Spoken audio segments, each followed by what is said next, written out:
Delhi NCR में प्रदूषण की रफ्तार फिलहाल कम नहीं हो रही है। दरअसल आज सुबह 8 बजे तक ओवरऑल एक्यूआई 250 के पार दर्ज किया गया। दिल्ली में एक्यूआई अभी भी खराब से लेकर बेहद खराब श्रेणी में बरकरार है। कई इलाकों में एक्यूआई 300 के पार भी दर्ज किया गया है। मौसम विभाग ने बारिश का अलर्ट जारी किया है। बारिश होने पर एक्यूआई का स्तर नीचे लुढ़क सकता है और इसको लेकर के हालांकि अंदेशा ही जताया जा रहा है, लेकिन अगर मौजूदा स्थिति का जिक्र करें तो एक्यूआई 250 के पार दर्ज किया गया है। दिल्ली एनसीआर में प्रदूषण की रफ्तार कहीं से भी कम नहीं हो रही। प्रदूषण थमने का नाम नहीं ले रहा। सुबह 8 बजे तक के आंकड़ों का जिक्र करें तो एक्यूआई 250 के पार दर्ज किया गया। खराब से बेहद खराब श्रेणी में एक्यूआई का स्तर मापा जा रहा है। कई इलाकों में एक्यूआई 300 के पार भी दर्ज किया गया है। हालांकि मौसम विभाग ने राहत की खबर जरूर दी है कि आने वाले कुछ दिनों में शायद बारिश हो सकती है। बारिश का अनुमान मौसम विभाग की तरफ से जताया गया है। बारिश अगर होती है तो निश्चित रूप से प्रदूषण से कुछ राहत जरूर मिल सकती है, लेकिन ऐसे में ठंड में भी इजाफा देखने को मिलेगा। तो तस्वीरें आपकी टीवी स्क्रीन पर, जहां प्रदूषण अभी भी बरकरार है। दिल्ली एनसीआर में प्रदूषण नहीं थम रहा। सुबह 8 बजे तक ओवरऑल एक्यूआई 250 के पार दर्ज किया गया।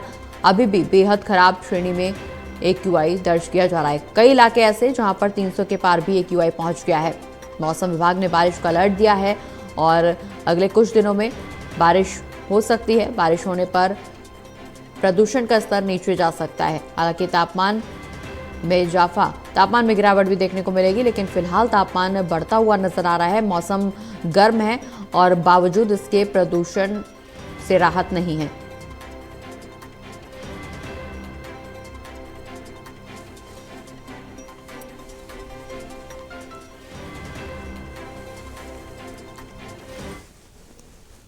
तो बड़ी खबर आपको बता दें, राजधानी का प्रदूषण स्तर अभी भी खराब श्रेणी से बेहद खराब श्रेणी में पहुंच गया है। 250 के पार एक्यूआई दर्ज किया जा रहा है। कई इलाके ऐसे जहां 300 के पार एक्यूआई दर्ज किया गया है। हालांकि मौसम विभाग ने राहत की खबर सुनाई है। अगले कुछ दिनों में बारिश होने की संभावना जताई है। बारिश को लेकर अलर्ट जारी किया गया है, लेकिन सवाल ये कि बारिश के बाद अगर तापमान लुढ़केगा, बारिश से अगर तापमान में इजाफा होगा, प्रदूषण से राहत मिलेगी, तो ऐसे में दिल्ली सरकार की तरफ से जो एहतियातन कदम प्रदूषण को रोकने के लिए उठाए जा रहे हैं वो कब काम आएंगे। विशाल हमारे साथ जुड़ गए ज्यादा जानकारी के लिए। विशाल, कई इलाकों में 300 के पार एक्यूआई पहुंच गया है। प्रदूषण के स्तर में अभी भी कोई खास गिरावट देखने को नहीं मिल रही। प्रदूषण अभी भी जस का तस बना हुआ है।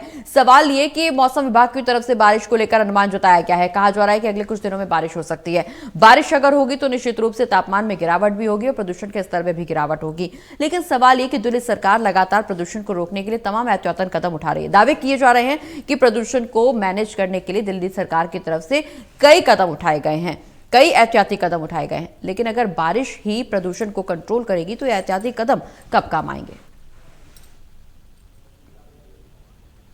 बिल्कुल प्रगति, देखिए अभी तक जो एक्यूआई का आंकड़ा है वो लगभग हम कह सकते हैं दिल्ली में 250 के पार बना हुआ है और कई इलाकों में ऐसे भी है जहां पर 300 के भी पार एक्यूआई दर्ज किया गया है और ये सिलसिला बीते कई महीनों से जारी है। हमने बीते कुछ दिनों पहले जरूर देखा था जब एक्यूआई लेवल ओवरऑल जो है 150 के दायरे में आया था, लेकिन वो केवल 1 या 2 दिन की ही मामूली राहत के साथ आया था और अगले ही दिन फिर वापस में बड़ा उछाल दर्ज किया गया था। और अभी जिस तरह से एक्यूआई की स्थिति बनी हुई है, कई इलाकों में खराब तो कई इलाकों में बेहद खराब श्रेणी में इस वक्त एक्यूआई लेवल बना हुआ है। हालांकि इस बीच मौसम विभाग की तरफ से कल के लिए बारिश का अलर्ट जारी कर दिया गया है। तो जाहिर तौर पर बारिश के बाद हमने देखा है अमूमन जो एक्यूआई लेवल है उसमें गिरावट दर्ज की जाती है और साथ ही साथ तापमान में भी गिरावट दर्ज की जाती है। हालांकि कल के लिए तापमान में कोई गिरावट के आसार मौसम विभाग की तरफ से नहीं जताए गए हैं। न्यूनतम तापमान कल जो है 14 डिग्री सेल्सियस तक जाने का पूर्वानुमान जताया गया है, लेकिन बारिश का अलर्ट जारी किया गया और अगर बारिश होती है तो प्रदूषण से जरूर हम कह सकते हैं एक बड़ी राहत दिल्ली वासियों को मिल सकती है। बिल्कुल विशाल, इससे पहले भी प्रदूषण का स्तर 150 के पार 150 के आसपास दर्ज किया गया, जिससे कहीं ना कहीं लोगों ने राहत की सांस ली। ये लोगों का साफ तौर पर कहना है कि प्रदूषण कम हो गया है। हालांकि उस दौरान भी बारिश ही हुई थी, इसी वजह से प्रदूषण में थोड़ी सी लगाम लगती हुई नजर आई। एक बार फिर से बारिश को लेकर अलर्ट है। प्रदूषण अपनी जगह, लेकिन कहीं ना कहीं आने वाले समय में अगर बारिश होती है तो लोगों को ठंड से फिर राहत नहीं मिलती हुई नजर आएगी, क्योंकि फिलहाल तो मौसम गर्म है, लेकिन अगर बारिश होगी तो तापमान में गिरावट भी होगी। बिल्कुल, देखिए अब क्योंकि सर्दियों का सिलसिला हम कह सकते हैं कि धीरे धीरे अलविदा लेता हुआ नजर आ रहा है। सुबह और रात के समय जरूर मामूली सी ठंड लोगों को जरूर महसूस हो रही है, लेकिन दोपहर होते ही जो धूप खिलती है उसके बाद पसीने भी लोगों के आने लगे हैं। अब इस बीच कल बारिश का अलर्ट जारी किया गया है, तो बारिश के बाद हम कह सकते हैं मौसमी राहत जरूर मिल सकती है, प्रदूषण से भी राहत मिल सकती है। लेकिन ये देखना रहेगा कि बारिश खत्म होने के बाद क्या प्रदूषण स्तर वापस से बढ़ता है या नहीं, क्योंकि पहले हमने जब देखा है जो प्राकृतिक समाधान केवल बारिश ही नजर आ रहा है प्रदूषण को रोकने का, जो सरकार प्रयास कर रही है वो सभी विफल साबित हो रहे हैं। तो हम कह सकते हैं कि आदिवासी केवल वातावरण और प्रकृति पर ही निर्भर है कि प्रदूषण स्तर कम होगा।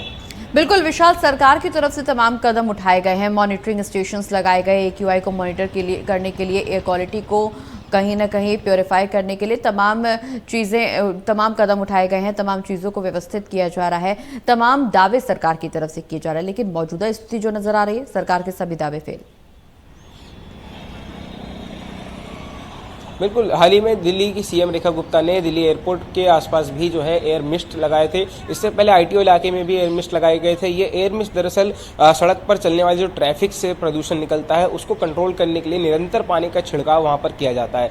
एक वाटर स्प्रिंकलर टैंक जो रोजाना दिल्ली की सड़कों पर हम घूमते हुए देखते हैं वो अलग चल ही रहे हैं, साथ ही साथ एयर मिस्ट की भी सुविधा जो है वो दी जा रही है, खासतौर पर उन हॉटस्पॉट इलाके में जहाँ पर AQI लेवल सबसे ज्यादा दर्ज किया जाता है। हालांकि इन सब प्रयासों के बावजूद कोई खास असर जो है प्रदूषण नियंत्रण में देखने को अभी तक नहीं मिला है।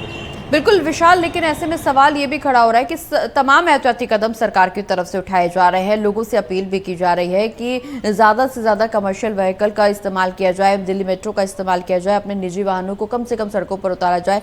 सब कदम उठाए जा रहे हैं, प्रदूषण को कम करने के लिए युद्ध स्तर पर तैयारी की जा रही है और कोशिशें भी की जा रही है, लेकिन बावजूद इसके प्रदूषण कम नहीं हो पा रहा। क्या लूप होल है, क्या वजह है कि प्रदूषण में कभी राहत नहीं देखने को मिल रही है?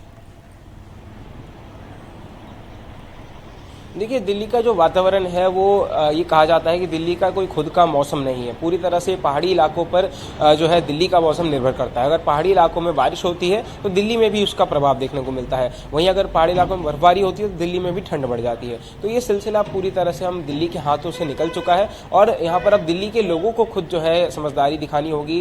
जिस तरह से सरकार लगातार अपील कर रही है कि आप पब्लिक ट्रांसपोर्ट का यूज़ करिए। अगर घर में आपके पास 4 मेंबर हैं और 4 गाड़ियाँ हैं तो चारों लेकर ना निकलें, एक ही गाड़ी में कारपूल हो सके तो वो करें। जितना ज़्यादा हो सके दिल्ली मेट्रो का प्रयोग करें। इलेक्ट्रिक व्हीकल्स को बढ़ावा दिया जा रहा है। तो ऐसे में न केवल सरकार बल्कि आम जनता को भी जागरूक होकर प्रदूषण नियंत्रण में, प्रदूषण की रोकथाम में सरकार का सहयोग देना होगा। तभी जाकर हमारे भविष्य के लिए, आने वाली पीढ़ी के लिए हम एक स्वच्छ वातावरण दिल्ली में पैदा कर सकते हैं। चलिए, बहुत बहुत शुक्रिया विशाल, ये तमाम जानकारी दर्शकों तक पहुंचाने के लिए।